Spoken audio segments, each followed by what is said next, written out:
কৃষ্ণের জন্মাষ্টমী উপলক্ষে কিছু প্রয়োজনীয় জিনিস কেনার জন্য হাজারীগলি গিয়েছিলাম। প্রথমে আমি চকবাজার গিয়েছিলাম, চকবাজার থেকে মেয়েকে নিয়ে আমি হাজারীগলিতে আসি।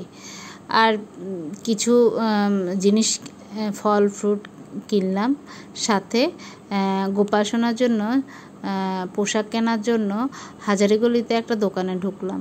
ও বাবা, দোকানে গিয়ে দেখি প্রচুর রকমের ভিড়, এবং আর ওখানে অনেক আনলিমিটেড জিনিস ছিল। তো আমি প্রথমে দেখছিলাম কি নেওয়া যায়, পোশাকও অনেকগুলো বাছাই করছিলাম, কোনটা নিব না কোনটা নিব। আর কিন্তু এত দাম মানে অন্যান্য দিনের তুলনায় প্রায় বলতে গেলে দ্বিগুণ দাম। আমি বেশি কিছু নিই নাই, তাও আমার 540 টাকা চলে এসেছে। যাই হোক, এত টাকা দেখে আমি আর ওখান থেকে আর অত জিনিস কিনি নাই। গোপালের জন্য পোশাক, সাথে যাবতীয় যা কিছু লাগে সেগুলোই কিনলাম, আর বেশি কিছু নিইনি। যাই হোক, গোপালের পোশাক একটা অন্য সময় হয়তো 70-80 টাকা থাকে, কিন্তু এই টাইমে মানে জন্মাষ্টমী উপলক্ষে এরা দ্বিগুণ দাম নিচ্ছে। যাই হোক, এটা কিন্তু ঠিক হয়নি ওদের। তো আমি এই জিনিসগুলো নিচ্ছিলাম গোপালের জন্য বেছে বেছে। তো মানুষ দেখে আমি আর ওখানে থাকি নাই, আমি তাড়াতাড়ি করে জিনিসগুলো কিনে আমি চলে আসলাম অন্য দোকানে ফল ফ্রুট কেনার জন্য। ফল ফ্রুট কিনে, মোমবাতি, ধূপকাঠি সব কিছু কিনে আমি বাসায় চলে এসেছি।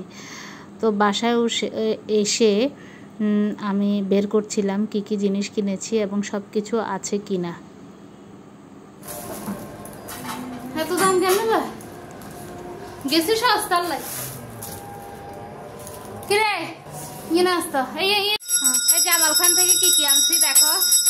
ঠাকুরের জন্য পোশাক আনছি একটা, তারপরে একটা মালা আনছি, তারপরে মুকুট আনছি, তারপরে আবার একটা ছোট গলার মালা আনছি, চন্দন আনছি, চন্দন গুঁড়ো আর কি এটা আনছি। তারপর হচ্ছে অগুরু আনছি ঠাকুর স্নান করানোর জন্য, এগুলা আনছি। তারপরে আনছি